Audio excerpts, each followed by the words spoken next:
ایک بھائی کا سوال ہے۔ السلام علیکم ورحمۃ اللہ وبرکاتہ۔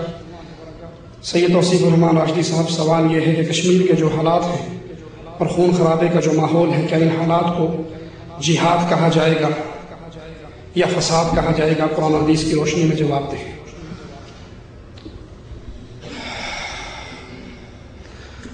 اگر کسی بھائی نے یہ بات سمجھنے کے لیے لکھی ہے تو اللہ ہم سب کو حق کہنے، سننے، سمجھنے اور عمل کرنے کی توفیق عطا فرمائے، اور اگر سمجھنے کے علاوہ کوئی اور اس کے پیچھے اس کا آپشن ہے تو اللہ میں ہر طرح کے فتنوں سے محفوظ رکھے۔ جہاد کے لیے صحیح مسلم کے اندر موجود رسول اللہ صلی اللہ علیہ وسلم کی ایک حدیث بیان کر کے اپنی بات ختم کرتا ہوں، تھوڑی سی اس کی وضاحت کر کے۔ آقا علیہ الصلوۃ والسلام سے جہاد کے موضوع پر سوالات ہوئے۔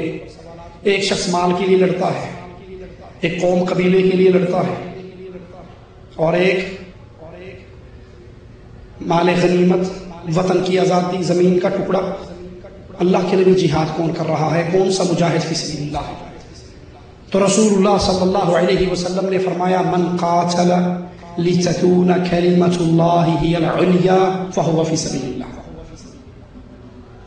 جو شخص اس لیے جنگ کرے کہ لا الہ الا اللہ غالب آئے، اللہ کی توحید غالب آئے، درگاہ مٹ جائیں، دربار مٹ جائے، حضرت بل ٹوٹ جائے، چرار شریف ٹوٹ جائے، اجمیر والے کا اڈا ٹوٹ جائے، حجویری کا اڈا ٹوٹ جائے، یہ دھرتی پاک ہو جائے، جیسے جس دھرتی پہ آپ بیٹھے ہو اس کو پاک کیا محمد بن عبد الوہاب، محمد بن سعود، امام عبدالعزیز آل سعود رحمہ اللہ نے، اس طرح دھرتی پاک ہو، محمد رسول اللہ کی سیرت پہ عمل ہو۔ جیسے آپ نے مکے کو فتح کرتے علی کو بھیجا، جاؤ اس مکے کی سرزمین کو بتوں سے پاک کر دو، پکی اونچی قبروں سے پاک کر دو، زمین سے ملا دو۔ اگر مقصد جہاد کا یہ ہو کہ اللہ کی توحید غالب آئے تو یہ جہاد فی سبیل اللہ ہے، اور اگر یہ مقصد نہیں، اللہ سے ڈر کر کہتا ہوں، اور اگر یہ مقصد نہیں، مقصد ہو کشمیر بنے گا پاکستان یا کشمیر بنے گا خود مختیار، خود مختیاری جان سے پیاری، خود مختیاری یا کفن، خود مختیاری یا موت، تو پھر وطنوں کے لیے لڑی جانے والی جنگ سیاسی جنگیں ہیں، اس کا جہاد سے کوئی تعلق نہیں۔ میں آپ کو مثال سمجھانے کے لیے عرض کرتا ہوں۔ فرض کریں، تسلیم کریں، اللہ ہر جگہ پہ اہل ایمان کی مصیبتوں کو دور کرے۔ اگر آج فتح بھی ہو جائے اور کشمیر پاکستان بن بھی جائے تو لا الہ الا اللہ غالب آ جائے گا، توحید غالب آ جائے گی، چرار شریف ٹوٹ جائے گا، حضرت بل کی درگاہ توڑ دی جائے گی، اللہ کی توحید غالب ہو جائے گی؟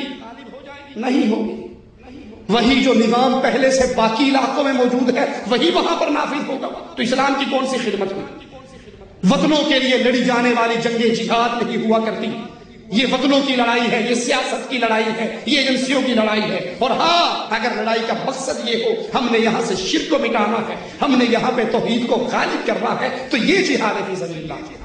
اور اگر یہ مقصد ہو تو لڑنے والے مشرک ساتھ چل سکتے ہیں، لڑنے والا شیعہ ساتھ چلے گا، لڑنے والا قبر پرست ساتھ چلے گا، وطن پرست ساتھ چلے گا۔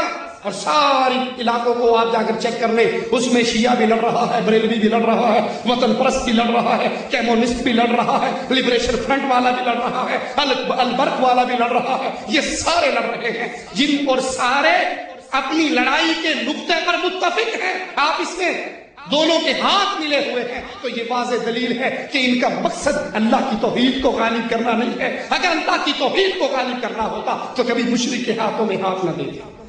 اللہ سے دعا ہے اللہ ہمیں صحیح فہم عطا فرمائے، اس کے اوپر زندگی گزارنے کی توفیق عطا فرمائے۔ اقول قولی ھذا واستغفر اللہ لی ولکم ولسائر المسلمین فاستغفروہ انہ هو الغفور الرحیم۔